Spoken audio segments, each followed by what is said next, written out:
எல்லா பெருமைகளும் இறைவனுக்கு.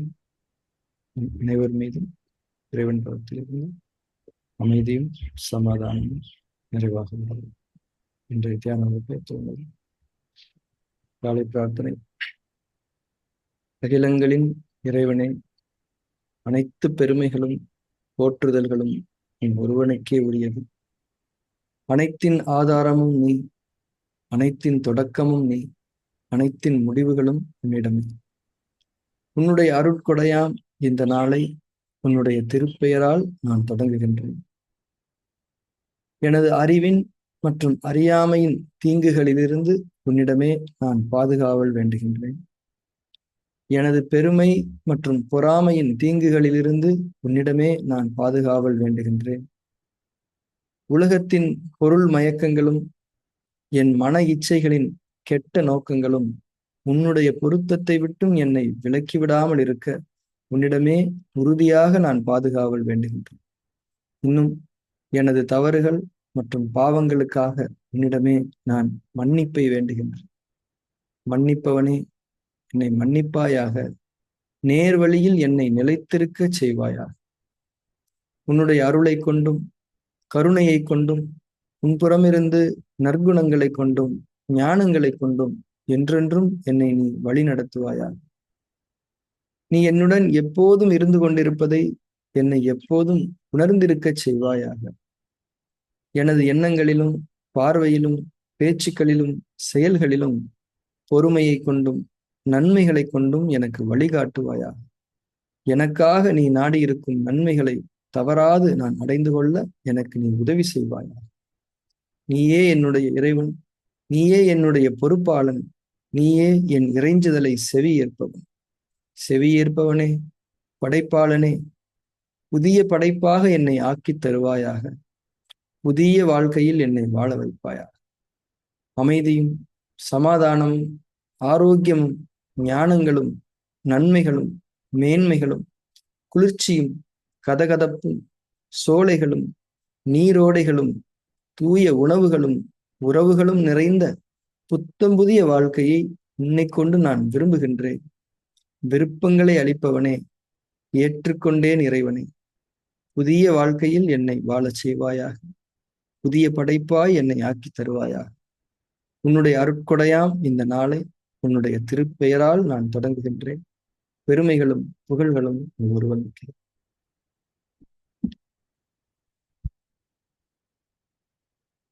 பாவம் அப்படின்ற ஒரு வார்த்தை இருக்குது. நம்ம காலை பிரார்த்தனையில கூட கேட்கிறோம், என்னுடைய தவறுகளையும் பாவங்களையும் மன்னிப்பாயா. தவறு அப்படிங்கிறது தெரியாம செஞ்சிடுறது. அதுக்கப்புறம் இறைவன் அதை உணர்த்துவான், இது தவறு அப்படின்றத. அதை உணர்ந்துக்கிட்டு அதை நம்ம ரிப்பீட் பண்ணாம இருக்கணும். நம்ம பலகீனர்கள் தான் 1-2 தடவை ரிப்பீட் பண்ணலாம். தொடர்ந்து ஒரு விஷயம் தவறுன்னு தெளிவா நமக்கு அறிவிக்கப்பட்ட பிறகும் அந்த தவறுல இருந்து நாம விலகி இருந்து கொள்ள முடியும், அதற்கான சூழல்களும் மனநிலைகளும் இருக்கிறது என்று புரிந்தும் அந்த தவறின் பக்கம் செல்வது பாவம் செய்வதை போன்றதான். இப்ப தவறுக்கும் பாவத்துக்கும் என்ன வித்தியாசம் அப்படிங்கிறத நம்ம புரிஞ்சுக்கணும். அப்ப இறைவன்ட்ட நம்ம பாவத்துக்கு மன்னிப்பு தேடுறோம். இந்த பாவ மன்னிப்பு தேடுறது அப்படிங்கிறது என்னங்க அப்படின்ற ஒரு கேள்வி இருக்குது. இப்ப நம்ம படங்கள்ல எல்லாம் பார்த்துருப்போம். ஒரு சர்ச்சுக்கு போவாங்க, ஃபாதர் இந்த மாதிரி நான் ஒரு தப்பு பண்ணிட்டேன், எனக்காக நீங்க பாவ மன்னிப்பு தேடுங்க. படங்கள்ல இப்படிதானே பார்க்குறோம். அதே மாதிரி எல்லா கோயில்கள்லையும் போய் இறைவன்கிட்ட போய் நான் பாவம் பண்ணிட்டேன் மன்னிச்சிருங்க அப்படின்னு நம்ம கேட்குறோம். இது பாவ மன்னிப்பு அப்படின்ற மாதிரி நமக்கு ஒரு புரிதல் இருக்கு. ஆனா இந்த இறைவழியில உண்மையான பாவ மன்னிப்பு அப்படின்னா என்ன, அதை எப்படி குறிக்கிறாங்க அப்படின்னா, பாவம் செய்யறதுக்கு உங்களை தூண்டுறது எது, உங்களை பாவம் செய்ய வைக்கிறது எது? உங்களுடைய கெட்ட குணங்கள், கெட்ட பதிவுகள், அவ்வளவுதான்.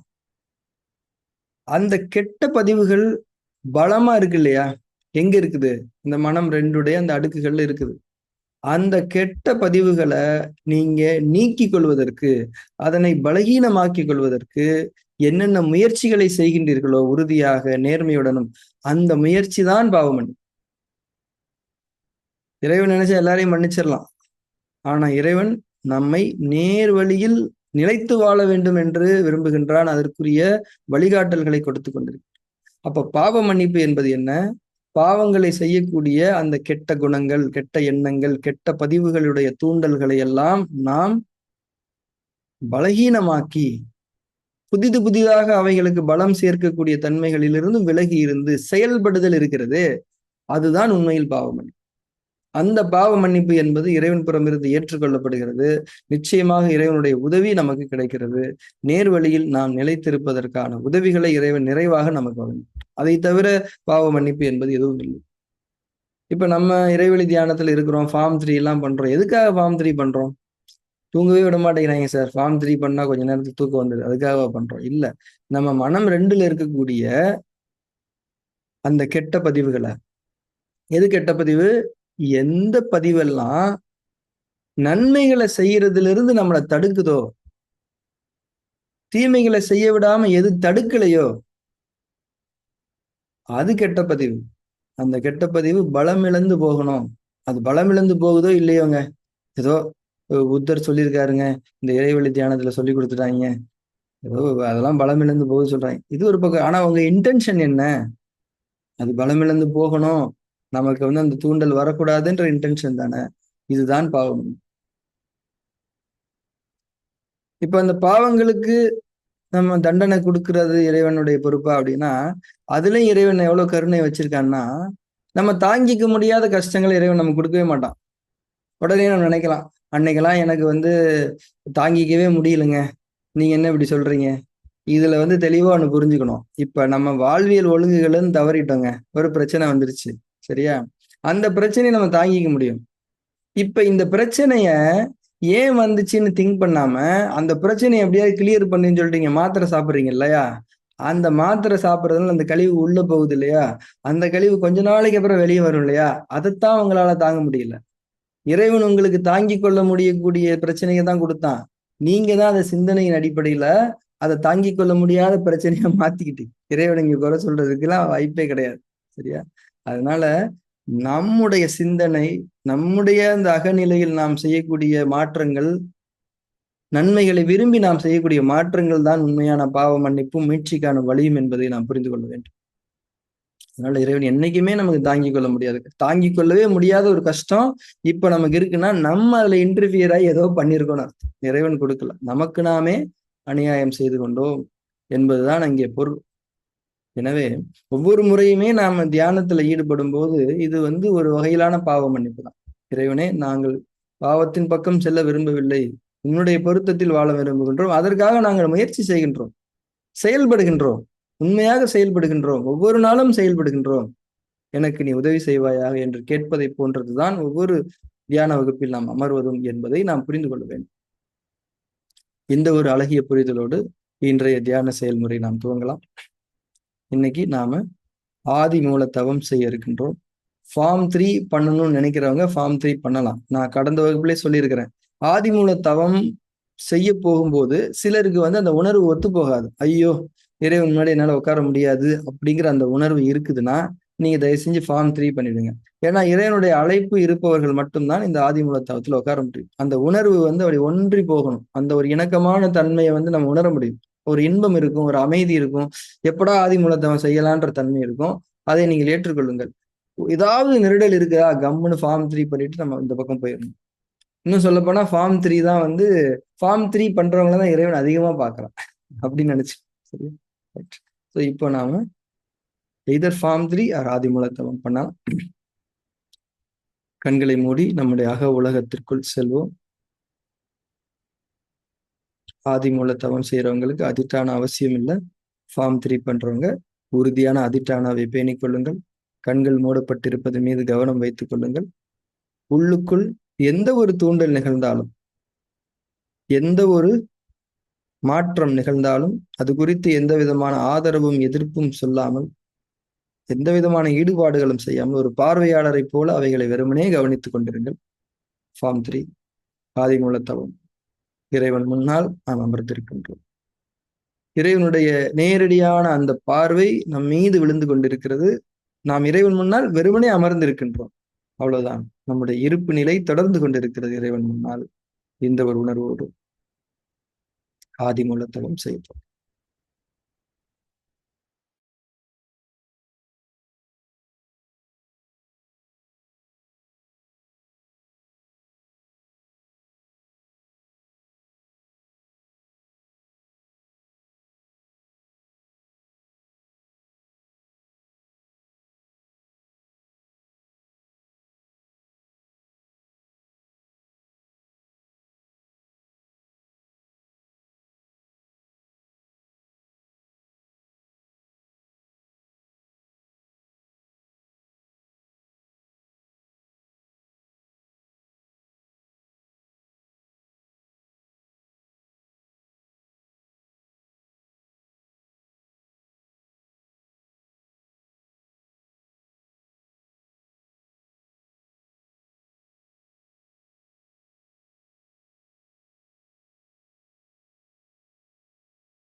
இறைவனுடைய பார்வை உங்கள் மீது இருந்து கொண்டிருக்கிறது.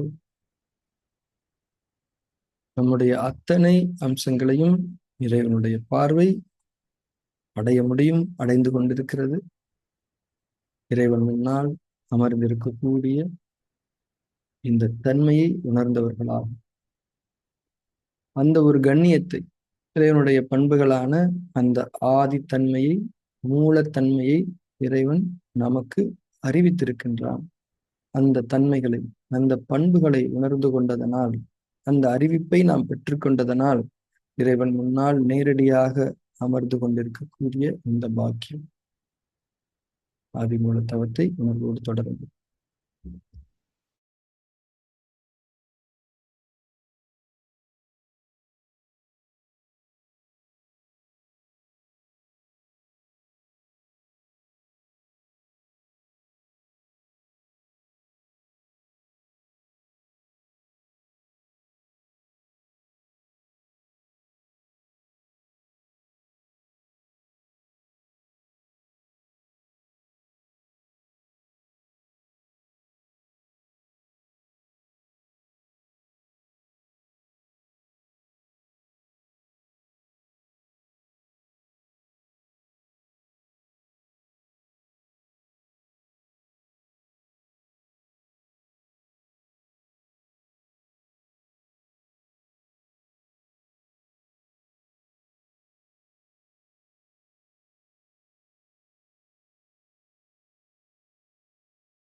தியானத்தை நிறைவு செய்து கொள்ளும். கண்களை திறந்து.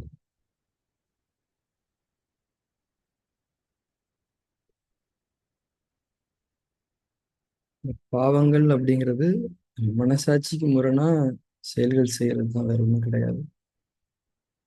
ஒவ்வொரு முறையும் நம்ம தியானம் செய்யும் போதும், ஒவ்வொரு முறையும் ஒரு 5 நிமிஷம் நீங்க தியானம் செஞ்சா கூட அது பாவங்கள் செய்வதிலிருந்தும் நம்மை தூரமாக்குகிறது, இறைவனுடைய திருப்திக்கு ஆளாக்குகிறது.